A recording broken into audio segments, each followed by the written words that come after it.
EJ was one of many fellow inmates who had big plans for the future. He had a vision. When he got out, he was going to leave the dope game for good and fly straight. And he was actually working on merging his two passions into one vision. He'd spent $10,000 to buy a website that exclusively featured women having sex on top of or inside of luxury sports cars. It was my first week in federal prison, and I was learning quickly that it wasn't what you see on TV. In fact, it was teeming with smart, ambitious men whose business instincts were in many cases as sharp as those of the CEOs who had wined and dined me 6 months earlier when I was a rising star in the Missouri Senate. Now, 95% of the guys that I was locked up with had been drug dealers on the outside. But when they talked about what they did, they talked about it in a different jargon, but the business concepts that they talked about weren't unlike those that you'd learn in a first-year MBA class at Wharton. Promotional incentives, you never charge a first-time user. Focus grouping, new product launches, territorial expansion. But they didn't spend a lot of time reliving the glory days. For the most part, everyone was just trying to survive. It's a lot harder than you might think. Contrary to what most people think, people don't pay, taxpayers don't pay for your life when you're in prison. You got to pay for your own life. You got to pay for your soap, your deodorant, toothbrush, toothpaste, all of it. And it's hard for a couple of reasons. First, everything's marked up 30 to 50% from what you'd pay in the street. And second, you don't make a lot of money. I unloaded trucks. That was my full-time job, unloading trucks at a food warehouse for $5.25, not an hour, but per month. So how do you survive? Well, you learn to hustle.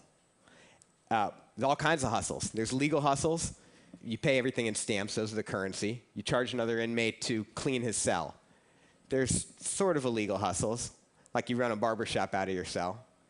There's pretty illegal hustles. You run a tattoo parlor out of your own cell. And there's very illegal hustles, which you smuggle in or you get smuggled in, drugs, pornography, cell phones. And just as in the outer world, there's a risk-reward trade-off. So the riskier the enterprise, the more profitable it can potentially be. You want a cigarette in prison? $3 to $5. You want an old-fashioned cell phone that you flip open and it's about as big as your head? $300. You want a dirty magazine? Well, it can be as much as $1,000. So as you can probably tell, one of the defining aspects of prison life is ingenuity.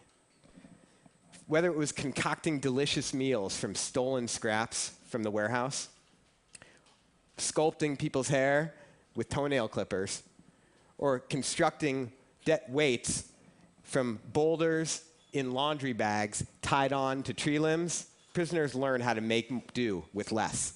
And many of them want to take this ingenuity that they've learned to the outside and start restaurants, barbershops, personal training businesses.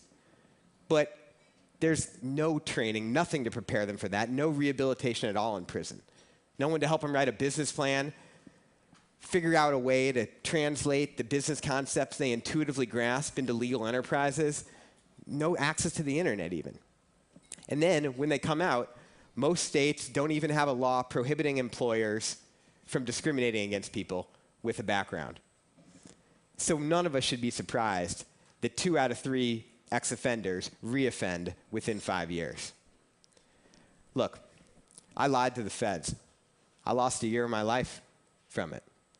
But when I came out, I vowed that I was going to do whatever I could to make sure that guys like the ones I was locked up with didn't have to waste any more of their life than they already had. So I hope that you'll think about helping in some way. The best thing we can do is figure out ways to nurture the entrepreneurial spirit and the tremendous untapped potential in our prisons. Because if we don't, they're not going to learn any new skills that's going to help them, and they'll be right back. All they'll learn on the inside is new hustles. Thank you.